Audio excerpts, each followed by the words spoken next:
Hi there, I'm Linda and this is Huttons Valley Permaculture. With grass growing season here at the moment, it's really important to get around and check on recent plantings.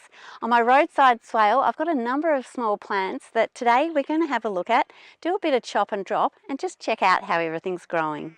Just at the start of the swale here, I cut down a Tagasasti tree which was quite big and blocking the light to this plum tree, but with the tree removed it's opened this up to the sunshine beautifully.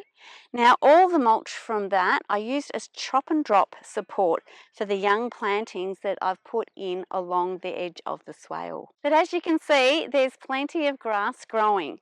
Now the mulches have mostly done a good job of keeping the plant clear of all these grasses, but there are a few creeping in, so we need to clear those. And I also want to clear a larger space around each plant just to ensure there's plenty of sunlight, and then we can use all of that grass as chop and drop mulch. This plant's really getting inundated with all the grasses, and as you can see it's kind of blocking a lot of the light, and this plant will benefit from the grasses being used as chop and drop just to prevent more grasses growing as well. So sickle in hand, I'm just going to go around and kind of carefully clear what I need to around the plant. Usually buttercup likes to creep in, especially while it's wet and damp in this area. Once the summer comes and everything dries out, I find that that plant really dies back quite a lot. Usually when I plant these support species, I don't put a lot of the woody mulch, but I did have the Tagasasti on hand that day, so that's why I use that. Often I just support their growth with the grassy chop and drop mulch.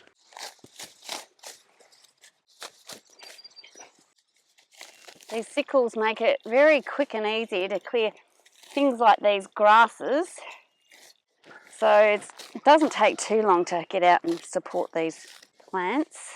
Always hard to spot these little plants against the green background, but it won't be long before this is a lot bigger and growing up beyond the grasses and we won't have to worry about it. This little plant is fairly clear right next to it. There are a few grasses that could be pulled out of here. Just getting in and dragging out by the roots those taller grasses will just help ensure that they don't take over kind of comes the rest of spring and into summer. So that's looking better now. I'll just get my grass clippings on top of that.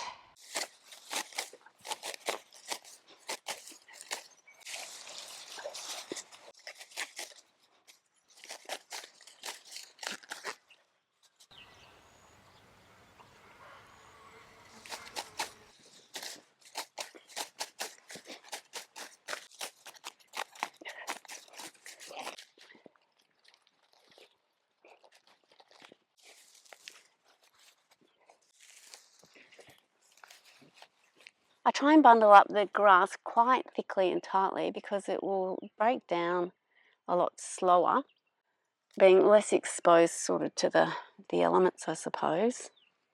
But this little plant that I wasn't too sure was going to take off, the leaves were yellowing and not looking great. It's got this lovely young growth happening on it. Now I find with using a sickle, with all of this woody mulch that's hiding in here, you can kind of just avoid it fairly easily. It's not too hard to get in and just chop this grass down around it.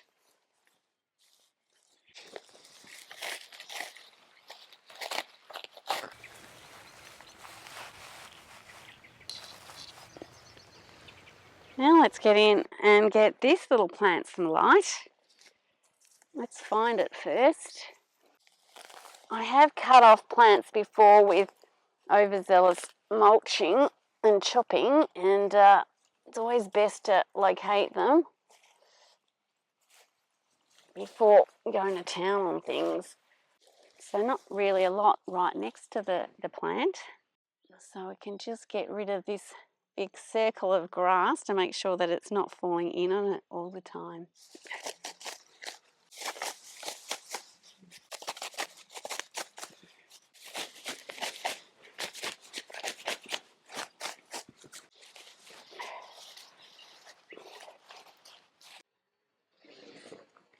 At this time, I'll also kind of reposition a few logs and things just to support the plants a little bit more. I can pile up heaps of mulch above here, and this will certainly help keep it in position. So I've got another little Australian native. Now, I source a lot of these from a local nursery, and I kind of lose the tags, and often people give you these plants, so I end up not actually knowing what they are. But as long as they're native, I don't really mind. It sort of supports all the local pollinators and birds and wildlife, so it's good to get a lot of those into your garden too. Okay, moving along to the sixth plant I've got along this bank. And it's another prickly red currant that's hiding in amongst the grasses. Okay, get in and get the close grasses out of here without pulling the plant. And then we can get in and do the rest.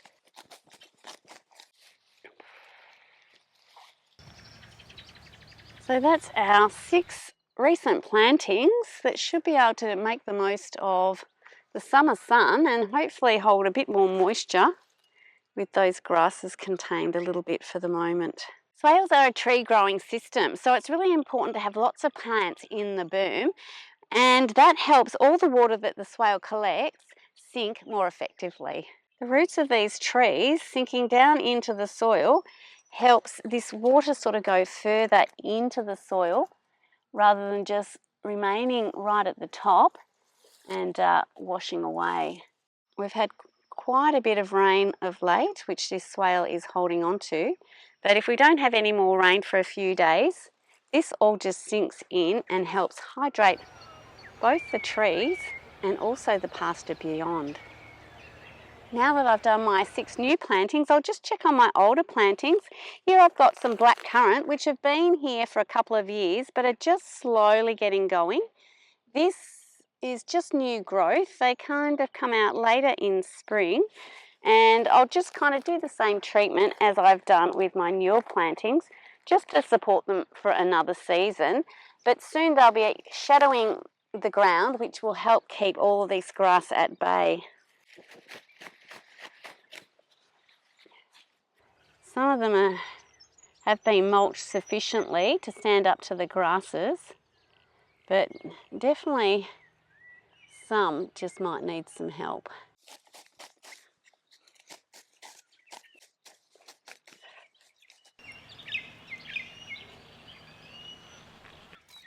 While I'm out here checking on plants that I want to thrive, I'm also checking for plants that I really don't want to be here. Blackberry is one such plant, so I'll just make sure that I kind of cut those down and pull them out and make sure they're not taking off in my swale.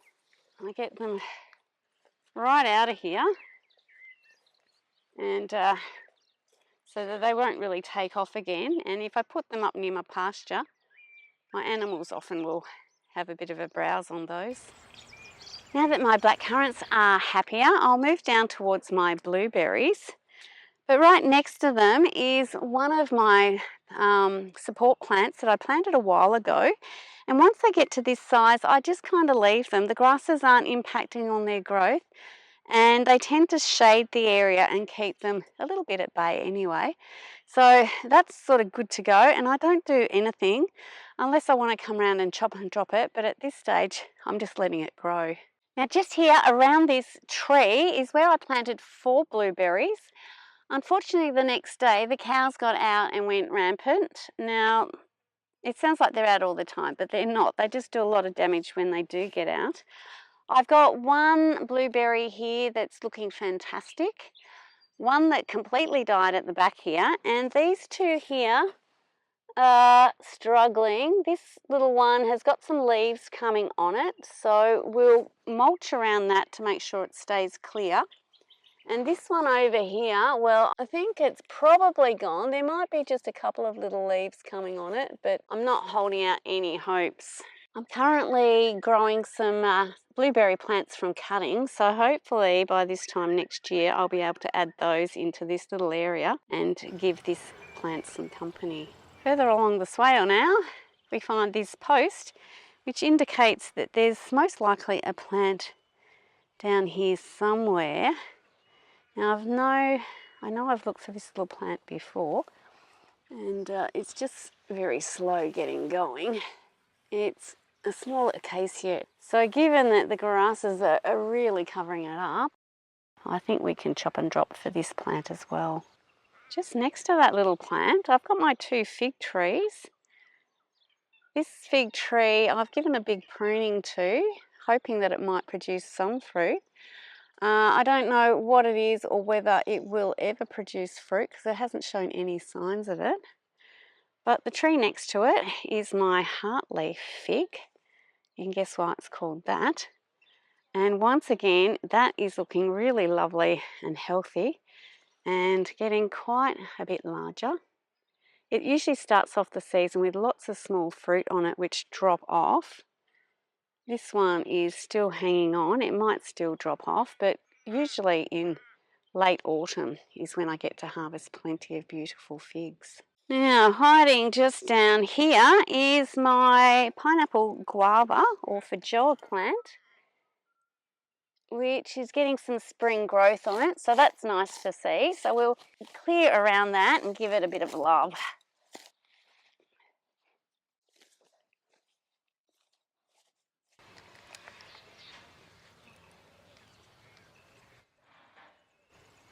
Beyond the feijoa, towards my almond end of this swale, I haven't got many new plantings, well actually any new plantings. This kind of is the age of the most recent plantings, so they're well and truly above the grasses. So I'll be leaving those. I will come around with my brush cutter later and cut around most of the grasses, and just identifying the small plants ensures that I don't chop them down. These are lessons learned. So if they're well above the grasses like these, I'll just leave them because I can see them when I'm cutting with the brush cutter. Oh, now let's have a look at this quince tree here, which once again is struggling. This quince tree did struggle at the start because bush rats were giving its roots a bit of a hard time. And then it sort of came good, but this season and last season it's had these spots on the leaves, which has really affected it. I'm surprised to see that actually there's one fruit on it this year, which is its first fruit. It'd be nice if all the leaves turned out a bit like that, but by the end of the season they'll be mottled and brown and looking like this one. They usually drop off to the ground. I'll definitely have to investigate and see if there's any natural ways that I can eradicate this. Heading back up the other side of the swale, we pass my 2 fig trees, and down on this side of the swale I've got a couple of rhubarb which have been in the ground for about 3 or 4 years. They were my first 2 rhubarb that I put in. I think I've recently been around and mulched these 2 plants, so that's still looking pretty good, and the grasses are certainly not inundating this rhubarb. And as for this little one that's more in the shadows, the buttercup is one of the things that likes the damper, cooler conditions and is giving this one a bit more of a hard time. One thing about buttercup, you can just pull it off with your hands, which is kind of quick and easy, and you can do it anytime you're passing to give it relief and give it a bit of mulch. Okay, there you go, little plant. Here's another one of those pesky blackberry plants. So we'll just deal with that one while we're here. The alpacas can get that one as well. Let's move back onto the berm and take a look at my cherry tree. Just here is my cherry tree, which I did a big pruning on during the year, and I was hoping for some flowers, and we got some flowers early in spring, and they turned into little cherries, which I was very excited about. But having a close look at this tree now, all of them have disappeared. The birds have taken what was there, so once again we're left with no cherries. There were so few on it that there was no point to put a net over this tree, so I'll have to cross my fingers for next year. Moving along a bit further, just next to our pomegranate plant, I have a big grassy area where you have to look really closely to see if there's any plants. My little marking sticks have kind of fallen over, but here's a little red currant next to a wattle that I don't think I planted. I think that might be a volunteer. So we'll get in there, clear that one. There's another little one just hiding under this lovely little tea tree. So we'll clear that one out. Aren't those flowers gorgeous? That's why it's lovely to have the natives here, because the birds and the bees love it. And these hoverflies that are enjoying it. This brings in lots of life and looks pretty spectacular in flower. There's another little red currant hiding in amongst the buttercup, and another little blackberry we'll have to get rid of. And we've got this rhubarb here, which is one of my earlier plantings, looking pretty healthy. We've got bushrat activity down below, so we'll cover that over with some grasses and get out some more blackberries. And just another little currant plant on this side of the rhubarb, so we'll start with this one, I think.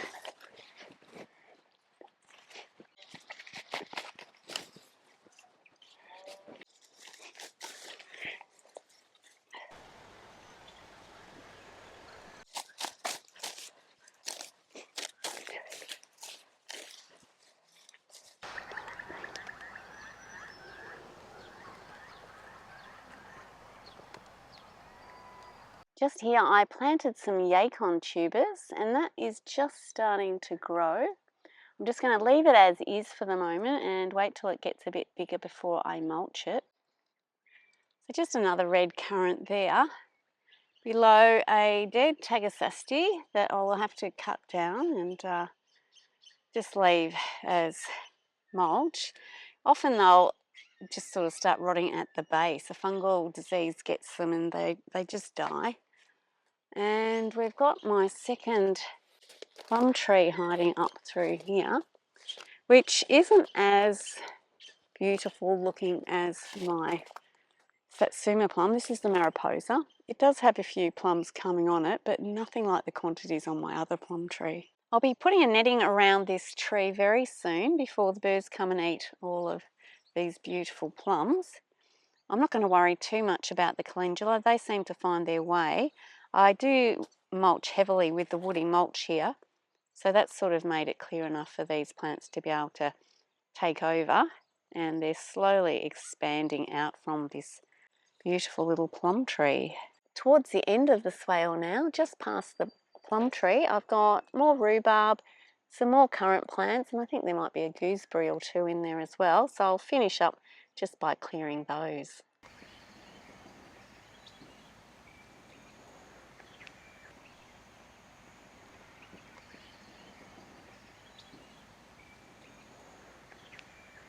I do have a couple of elderberry up here as well, one there and one right at the end of the swale, but they're doing pretty well, so I'll just leave them for the moment.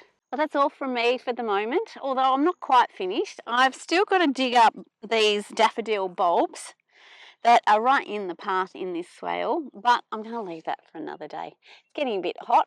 I'm going to go inside. I hope you've enjoyed a quick look around today. Thanks so much for watching, and bye for now.